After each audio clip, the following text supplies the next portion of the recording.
Good afternoon, everybody. Given that it is the post-lunch crowd, we thought we would liven it up with a bunch of powerful personalities around a topic that's threaded through a bunch of the sessions here at FiRe.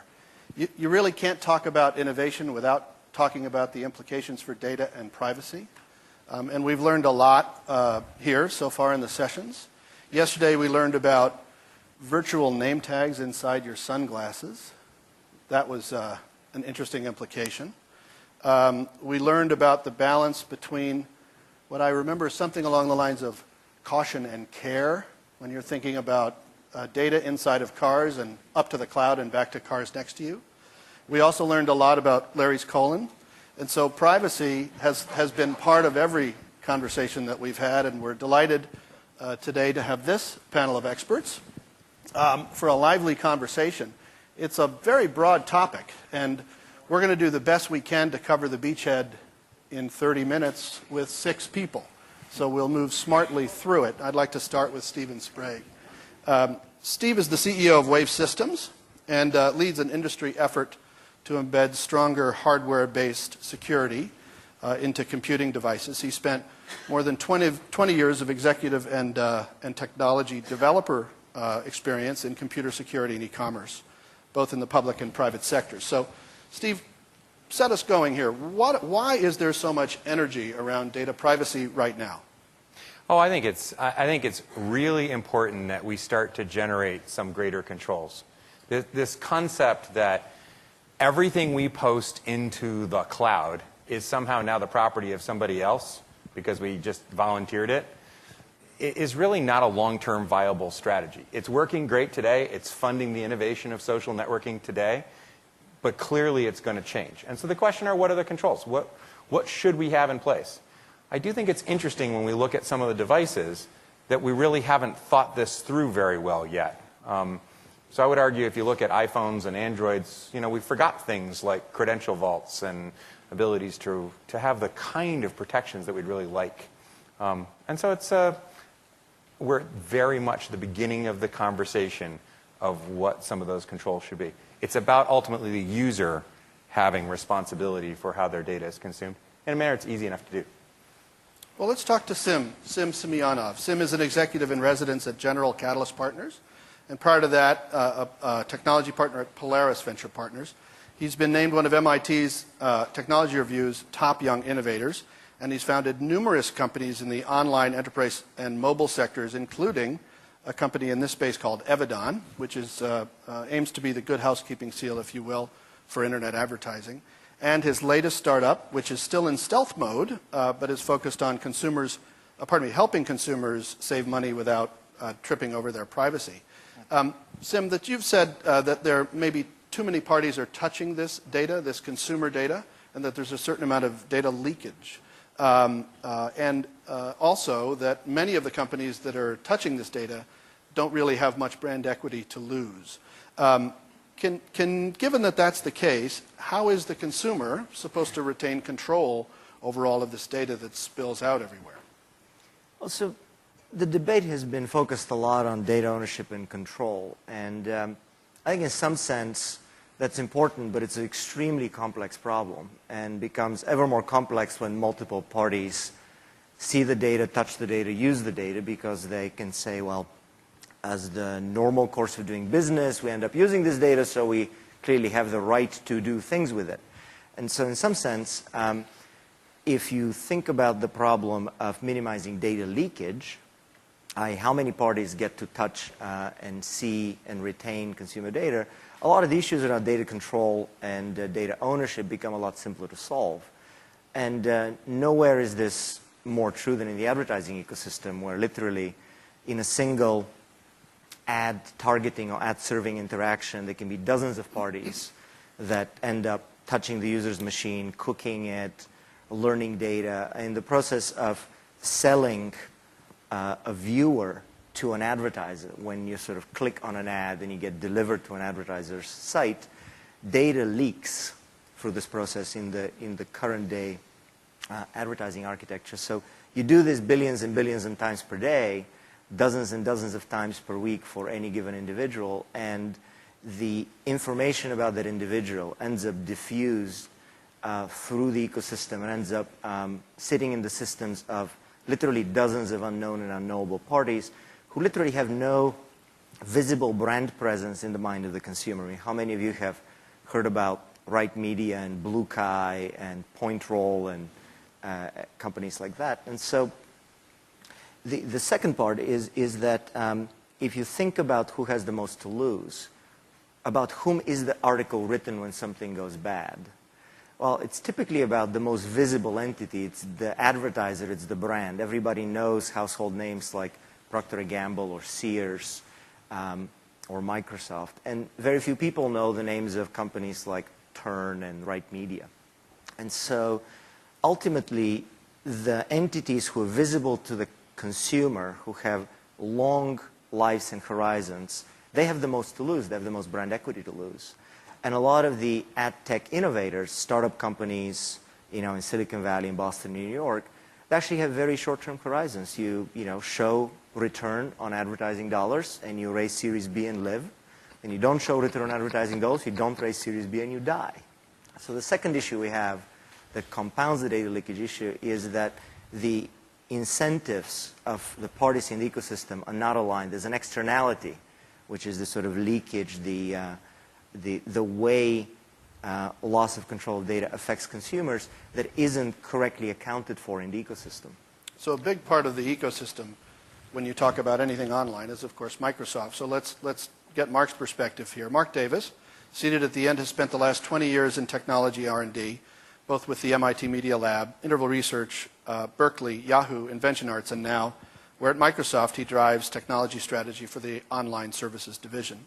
He's currently working with the World Economic Forum on personal data ecosystem, where the term data is the new oil was coined, and co-founded the Berkeley Center for New Media. And so, Mark, clearly there are benefits to the accelerated proliferation of consumer data for consumers. What happens with advertising and e-commerce in the emerging personal data marketplace? Well, I think you've heard pieces of that in my prior panelists' comments. I mean, the question that we're all wrestling with right now is, what does it mean to be a digital person? How does the digital economy work? How does digital society work? And we are at the very beginning of that process. My optimism in this stems not only from the work with the forum, where we're bringing together government, industry, and advocates, but the economics of the new ecosystem. So in the current advertising ecosystem, you're guessing the intent of large numbers of people. While you are putting tracking cookies everywhere, it's incredibly inefficient. What's much more efficient, it's better to know than to guess. It's better to have a relationship with the consumer than anonymously try to track them and figure out what their intent might be. If you put people in control of their data, we'll actually do better business. So that's really the transformation we're in the midst of. And you'd say, well, it's complex. Your point is very complicated. Because some data is your own. Some data is in the public good. It was referred to in the prior panel about genomic data, though that'll be a good argument to have about whether that should be totally public. Most of it is joint. So think of the most simple question. Who owns the rights to the record of the fact that you're here right now? And what you'll find if you talk to attorneys, policy people, folks working, but we'll have this debate, I'm sure, it's not even a settled question in law yet, and it depends on jurisdiction. And if we can't answer the most basic questions about who owns your identity, your personal data, the records of your location, then what we can't yet do, but we're in the midst of, is creating the foundation for users at the center of the internet, in control of their identity and data, being able to work with trusted parties, and I see John Hagel's here, who pioneered a lot of this thinking in the trusted intermediary work, of having agents that work on your behalf that you trust, that help you lead a meaningful digital life, and one in which your data is under your control. And by doing that, you can aggregate your searches, your purchases, your location data, your communications, your social graph, your interests, and have a much more comprehensive and full picture of yourself to yourself, but one that you can control and how it's connected to commercial and other entities. So this creation of a trust framework around identity and data, of the right types of controls over who you are and how you relate to others in the digital realm, is the core issue that we're going to deal with for the next 10 years. So what we're seeing in the World Economic Forum is that it's what Europeans and American regulators and legislators are wrestling with. It's what corporations like the one I work for and others are wrestling with. The good news is that there's an emerging understanding that we are in the midst of a radical shift, that there is a tremendous shift possible by putting the user at the center and being in control of their information. and that the economics become much more favorable. So let's talk a little bit more about the economics. And let's turn to Christy Edwards from Oracle. She's got a very, very big job. She manages global privacy risk for Oracle's $26 billion business with over 100,000 employees and 345,000 customers in 145 countries. Pardon me. She is a security and privacy expert who represents Oracle in data privacy and cybersecurity discussions with policymakers and government leaders worldwide, and holds a couple of patents of her own in database security. So, Christy, let's talk about the economic value from a global perspective. If data is the new oil, then who will be the biggest producers? Who will be the biggest refiners? Who will be the biggest consumers of that data? And I think your company, among its customer ranks, certainly has all those constituents represented. That's a great question. I love it. So there are two pieces to it. One is certainly that data is being created all the time, data and metadata. So it's on an inverse path, of course, from oil. So we're creating data. We talked about yesterday when we get into our cars and drive, when we check into our hotel, apparently on the cloud, when we have babies. There's new identities being created, in fact, new birth certificates, social security numbers, and so on. So who are the producers? We all are, in our corporate lives, in our personal lives. The refiners, SMEs, large enterprises, data aggregators, some of these are good guys, some of these are bad guys. And who are the consumers? It's all of us, all of the above. The second piece to it is it gets to that point of information as a commodity. So information, of course, when you look at it as a commodity, you look at more data on your website, more user-supplied information, more eyeballs on your website, more ad dollars. The flip side of that is the risk when you are taking on data, when you're collecting data, you need to protect it. If there is a breach or mishandling, you end up on the front of the newspaper, front pages, not because of the things you want to be on there for. You get the regulator's attention and so on and so forth. So what's a responsible company to do? I think the answer to that is choose the right partners and advisors, make smart technology investments, figure out where your assets are, what your assets are, how much value they are to you and to your competitors and to foreign governments and to look at all those threats and then do all those things that your security folks have been telling you to do, defense in depth, protect the assets. And a follow-up question very quickly. There are different rules to live by in different geographies worldwide. How can you do the right thing in all the right places? So yeah, the different geographies question, I think Mark touched on this a little bit too. I mean, we're seeing actually the regulations are very much at a transformative stage just as the technology is. The EU directive around data protection came out 15 years ago. There were 12 member states in the EU at that time. There are 27 now. Every one of them has its own version of data protection and privacy law, and in the U.S. it's state to state to state. And actually, back then, when the directive came out, a lot of the regulators wanted that control that we talked about a little bit. They wanted that control within the country. Well, a lot of these folks now do realize that we are in a global ecosystem. So they're shifting in this EU directive review that we're seeing happening this year. We're seeing a shift, and they're looking more at accountability of that entity that is taking in that data. Okay, so the focus is on the collector.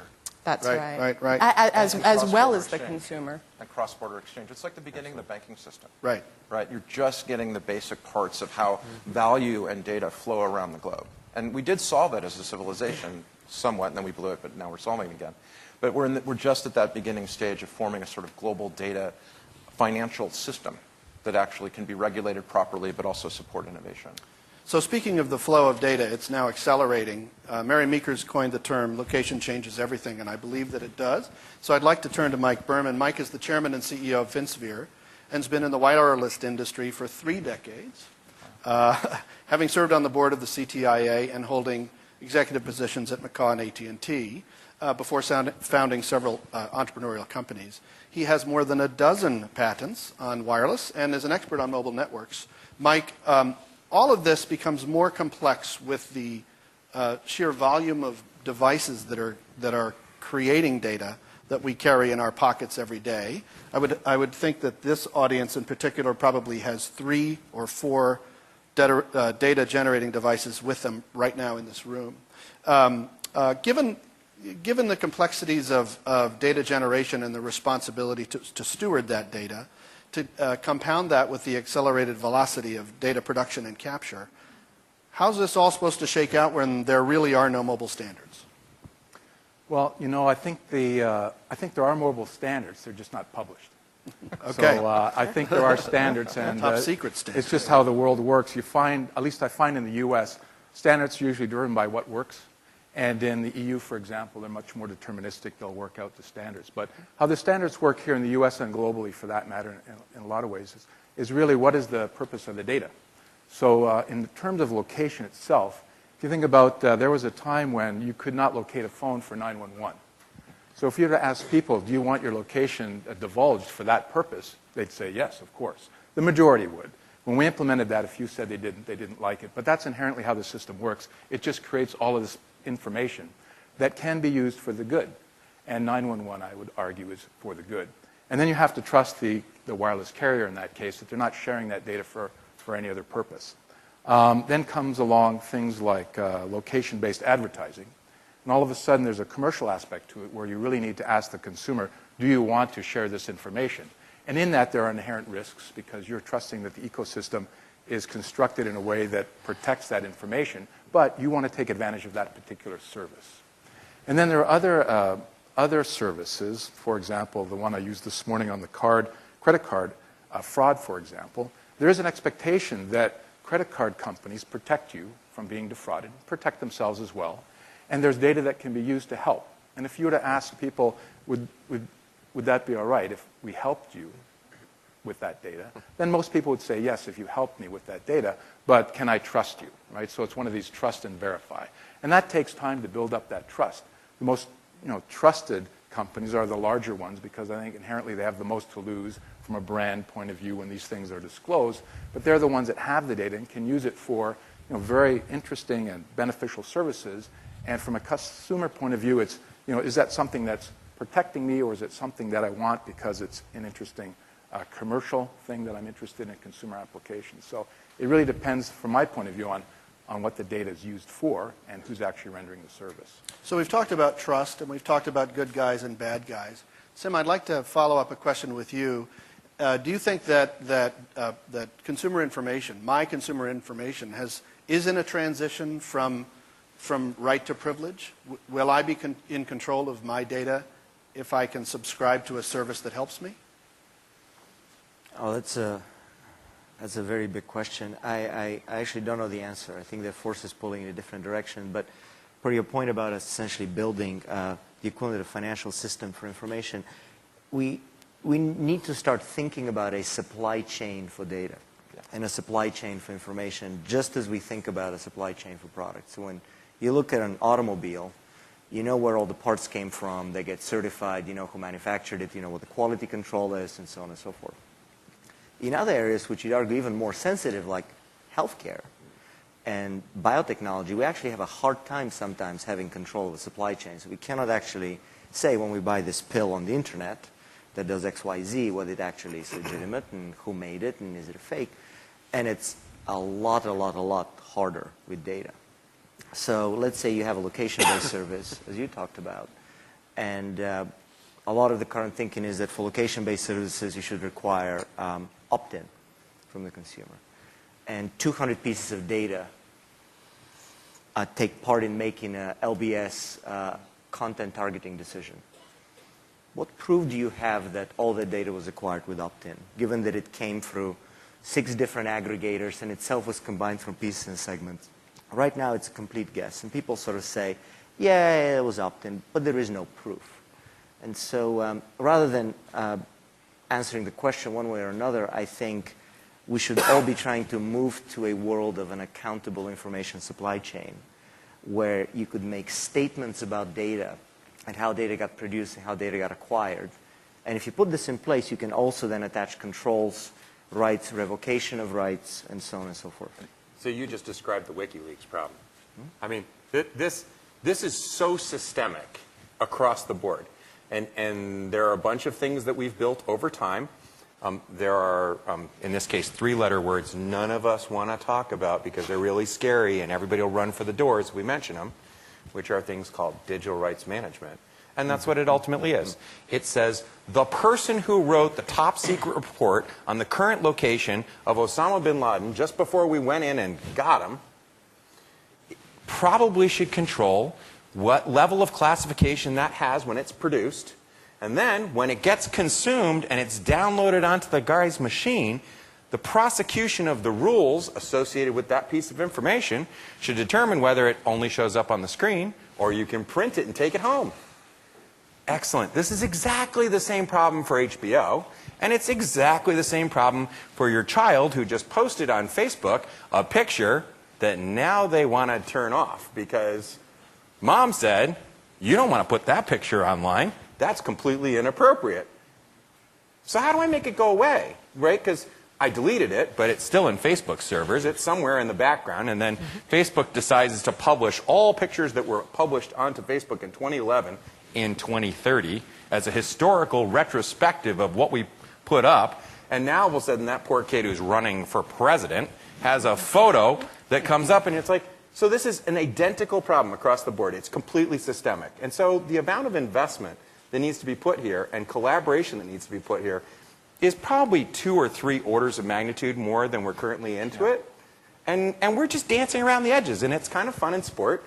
And let's get serious. Yeah, and it's not just a technology investment. I mean, what you hit, and you heard the words rights. And we have to think of it, that the big transformation in the whole privacy debate, I would argue over the last year or so, and the Forms project I think has had a nice role in it, is shifting from a protection from harm model, which is a largely paternalistic model, to an ownership and control and rights model. And so if you think about the political economy of the internet today, you know, what does it look like? Who owns what? How does power work? And you say it's 2011. It's actually 1111, meaning we live in a feudal period, right? You don't own your name, you don't own your body, you don't own a domicile, you can't own property, you don't have freedom of assembly or expression. Your labor goes to the people who own the land, and they war against each other. So you're a data serf, right? It's digital feudalism. Excellent. I love that. And then the next, when you say feudalism had a good run, you know, it did okay for a while, but it was replaced by a better way, a more efficient set of relations of money, power, value, and the people. And the big breakthrough was actually the Enlightenment, 18th century, not the Northern California version, but the Anglo-European So let's talk about that Enlightenment, because it seems to me that there's a significant amount of imbalance of incentives across the various constituents. And so I'd like to turn to Tom from Adobe. Tom Malloy is Chief Software Architect for Adobe. He leads their Advanced Technology Labs, which is part of the Office of Technology.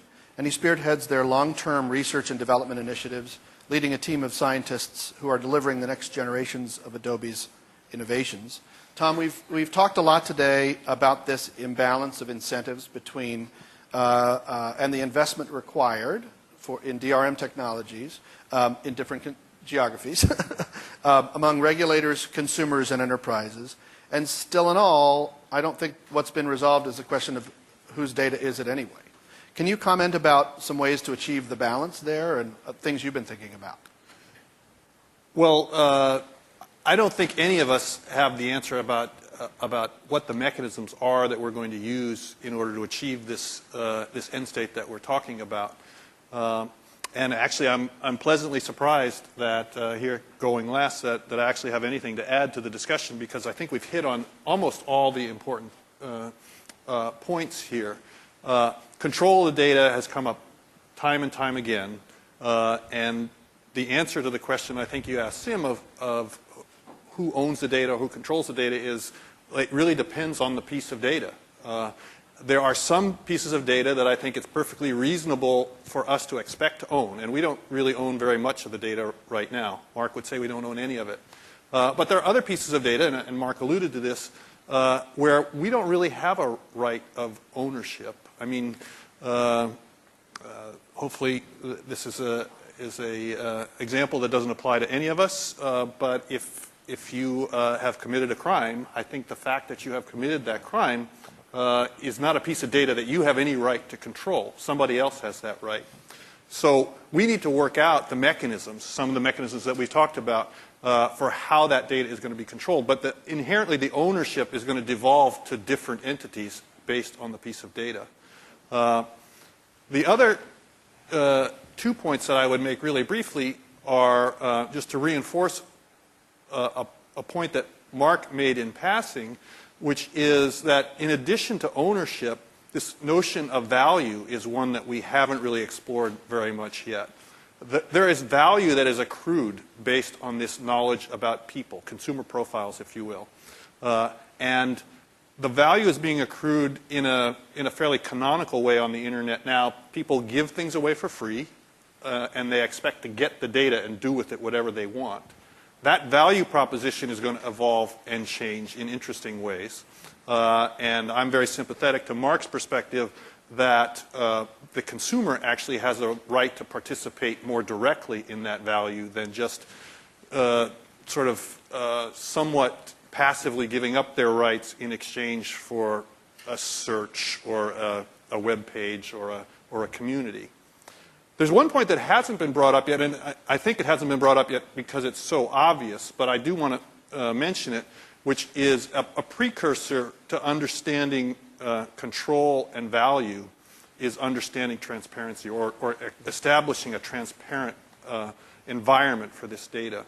So right now we have a very opaque environment, and we've alluded to this, that there's all kinds of people gathering all kinds of information, and there's really no requirements, and the incentives are not very strong for being transparent. I think that is going to change probably sooner than sorting out the issues about ownership and certainly about value. And I also believe that will be a big enabler to get to those next stages, because simply by establishing norms of transparency as opposed to norms of opaqueness, then all of a sudden we can enable this ecosystem in a way that it's very difficult to do right now. So it's great to add 2 words to the conversation: attribution and notification or audit. Absolutely. Because even if attribution is anonymous, it's okay.